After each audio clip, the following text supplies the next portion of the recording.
Alright, hello Vanagon fans. I'm gonna try to fix this idle problem I'm having with the Metabus 87 Vanagon camper. Started having a rough idle when it's cold, and this kind of happened after driving in a heavy rainstorm. So I've tried several things, but we're gonna try to fix it today. First thing I got to do is turn the Metabus around so I can work in the back. Okay, so we're going to start her up cold. You'll see that starts up but won't idle cold. So here we go. I gotta feather the gas pedal here. Once I let up the gas, oh! But if she's run for a while, warms up, and everything's good. Okay, so here we are at the back. Tried a couple things. I made sure that the idle stabilizer, that seems to be working okay. I don't seem to have any vacuum leaks. I've looked around, haven't found anything there. Made sure the timing was all good. This all seems to be good, but the thing we're going to try today is replacing the temp 2 sensor, which is right down here. This is the connector to the temp 2 sensor. This is the unit that tells the computer how warm the engine is, and the computer sets the fuel mixture. So this is the culprit that most people say is the problem, and that's what we're going to try to fix today. Okay, so while we're waiting for a Metabus to cool down after I turned her around, thought we'd take a look at the Bentley manual, and here you can see it talks about this temperature sender. When the engine is cold, which is here, there's high resistance on the temperature sender.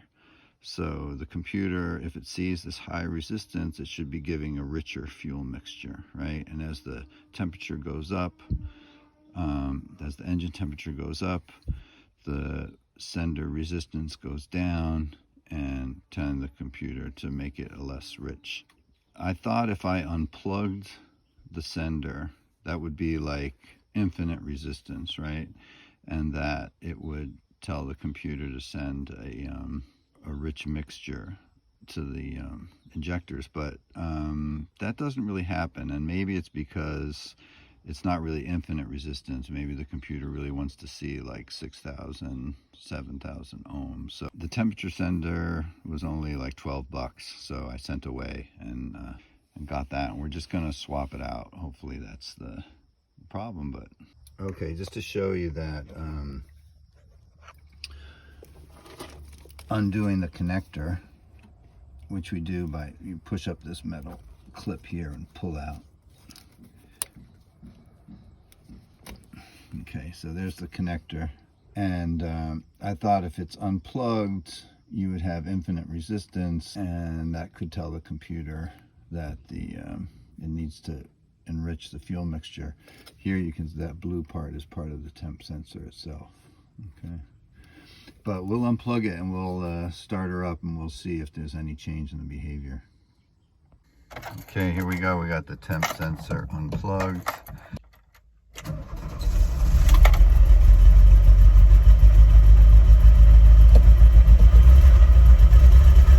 Right off the bat, it's not running as well.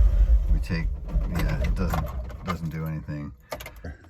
I'm looking at that connector and I see it looks kind of damaged. Doesn't look quite right, so maybe there is something there with like water getting in there.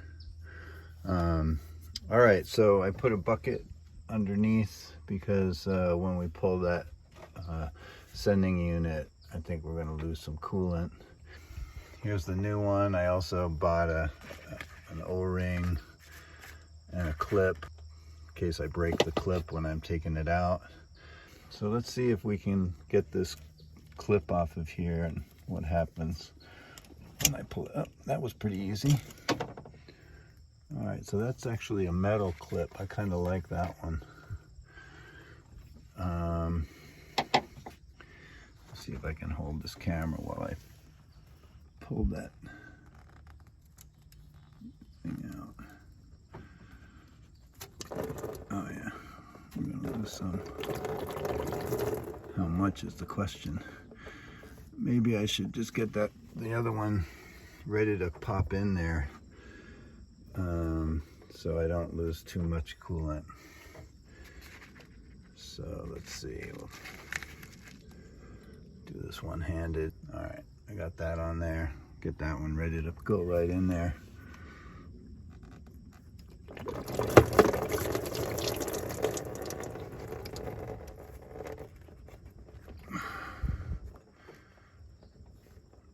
Oh, that wasn't too bad. Didn't lose too much. I'm gonna put the metal clip back on. We like original parts. Okay,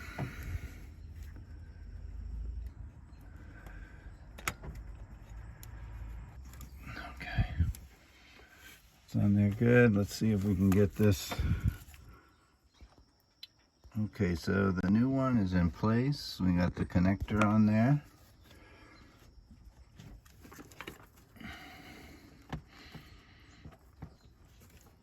Let's go give it a shot.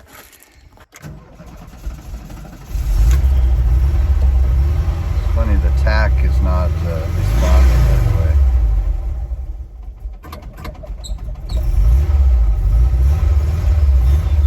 I don't know what happened to my tachometer.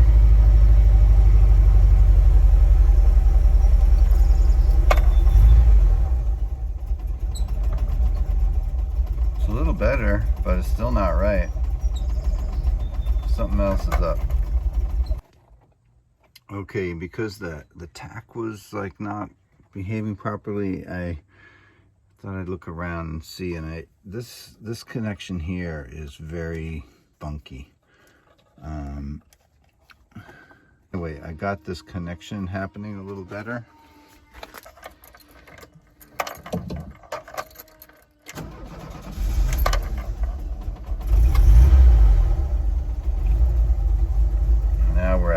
Idle, and the engine's still pretty cold. I mean, it wouldn't be doing this. So I had futzed with that connection before, and it was pretty good. So I think that I jostled it when I was changing the temp sender. I think the temp sender did need to be replaced, and in the process I probably jiggled that other wire, and that's why the tack didn't come on. So I'm hoping that I'm all good to go. So this cluster of wires is this connector here is not very secure. So I'm going to try to come up with a solution to have these all hold together outside of this goofy connector.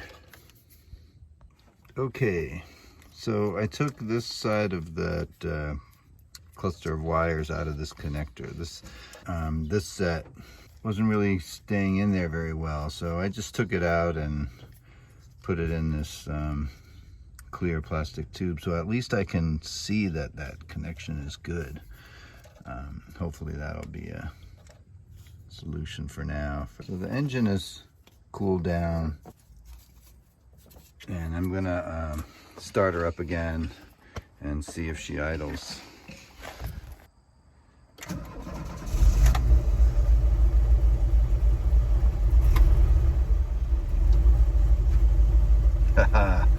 Oh, I like that. I've been driving around for a couple of weeks, having to keep that cold idle going with my foot on the accelerator, which makes it hard in parking lots, you can imagine. So there we are. I think that did it. I think it really was that temp sending unit after all. And then when I was in there messing around, I jostled the other wires for the oil pressure switch, which also is related to the tack, in the wonderful wisdom of Vanagon wiring. But I think we're in good shape.